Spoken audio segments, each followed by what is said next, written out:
What's up guys? Ito na nga palang ikalawang second na pagpunta namin dito sa Villa Elena. Grabe guys, sobrang solid talaga dito. Talaga naman pag nakapunta ka, babalik at babalik ka dito. Pa-swimming nga pala to ni Boss Ronel. Shoutout kay Boss Ronel. Shoutout sa Team Biolan. Wow, pwede man titigan dahan-dahan, palapit sa katawan.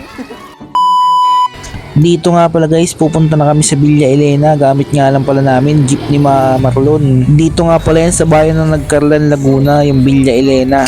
80 pesos nga lang pala yung entrance dito guys. At dito guys, nagbabayad na nga pala kami para makapasok na kami sa resort. Yung mga bata nga pala dito, 2 years old below, libre lang. Pinagsama-sama na nga pala namin yung bayad para isang bayaran na lang. Kita nyo naman guys, entrance pa lang ng resort, napakaganda na. Bali guys, mababaw nga lang pala yan, pambata lang yan. Bago kayo makapunta, maglalakad-lakad muna kayo. Medyo malapit niyang naman siya guys. Walking distance lang naman siya pag tinakbo. Grabe guys, sobrang ganda talaga dito. Malamig nga pala yung tubig dito guys. At syempre, nagluto na nga pala kami ng pupud tripin namin. Bali, ang niluto nga pala namin dyan ay lempo. Kita nyo naman guys, nagpapalingas pa lang kami ng uling. Gamit namin ay bunot.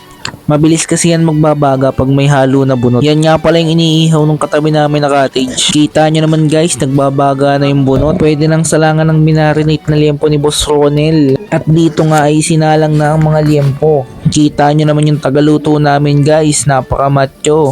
Pero virgin pa daw siya, sabi niya sa akin. At dito nga ay nagpapaypay na sila para maluto na yung liempo. Habang nag-iihaw sila, niready na namin yung tilapia para iihaw na din. Linis na nga pala yan, aasinan na lang. Kita nyo naman yung lempo, mukhang masarap.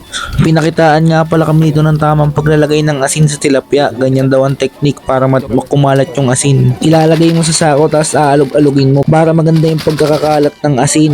At dito guys, binabaliktad na nga pala yung lempo kasi luto na yung kabila. Pag talaga may swimming, ito yung masarap food tripin. Inihaw na lempo na may kapartner na inihaw na tilapia. Pag mapula-pula na, malapit na nga pala yung maluto. Ganyan nga pala yung gagawin nyo guys. Pag masyadong malakas yung baga, uwiwisgan nyo ng tubig. At dito nga pala guys, isinalang na namin yung tilapia. Natapos na kasing mag-ihaw yung nasa kabilang cottage kaya kami na yung pinagamit nila ng kanilang ihawan. Kita nyo naman guys, ang ganda ng pagkakaluto. Medyo sunog nga lang. At ginayat na nga pala namin yung unang batch. Kita nyo naman guys, mukhang masarap na masarap talaga tong lempo namin. Talaga namang unang kagat, high blood agad.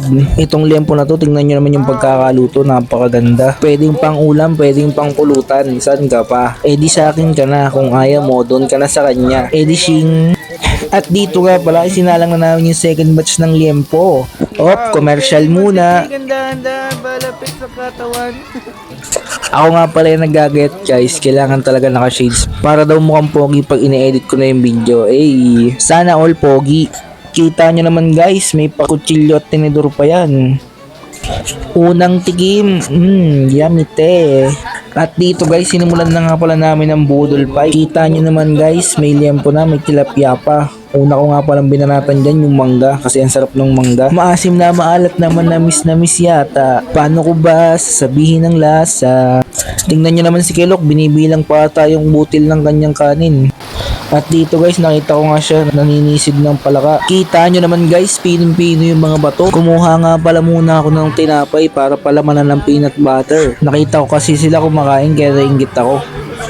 Dito nga pala guys, may nakita akong parang mini jacuzzi. Kita nyo naman yung tubig, bumubula-bula pa. Kaya agad ko nang pinuntahan para maligo. Ang sarap dito, nakaka-relax. Ramdam na ramdam mo yung mga bula. Tapos yung agos ng tubig, parang minamasahe yung likod mo. Kita nyo naman guys, relax na relax ako dyan. Para ka talagang nasa mini jacuzzi. At dito nga pala guys, pinuntahan ko yung unahan ng ilog kasi pinakita kong parang magandang spot doon. Kaya pupuntahan ko, baka ma-enjoy ko pa doon. Mukha din kasi siyang maliit na resort kasi meron siyang parang hinarang ng mga bato para lumalim. Kita nyo naman guys, solong-solo ko tong resort na to. Hindi nga pala siya ganun kalalim, mababaw lang. Parang sakto lang siya para magtampisaw ka. Hanggang bewang ko nga lang pala yan guys. Kita nyo yan guys, meron nga pala dyang mga ginawang cottage. Parang dati talagang resort itong lugar na to. Tinry ko na nga palang maglangoy para ma-enjoy ko na yung pagpunta ko dito. Hindi nga pala ako sanay sa mga mababaw na ilog. Sanay kasi ako sa malalalim. Kaya di din ako ganong nagtagal dito. Saglit lang ako, umalis din ako agad. Nagpalutang-lutang lang ako ng saglit, tas umalis din ako. Tinry ko nga pala dito mag underwater shot gamit yung aking cellphone kung gagana ba yung waterproof. Mukhang gumana naman.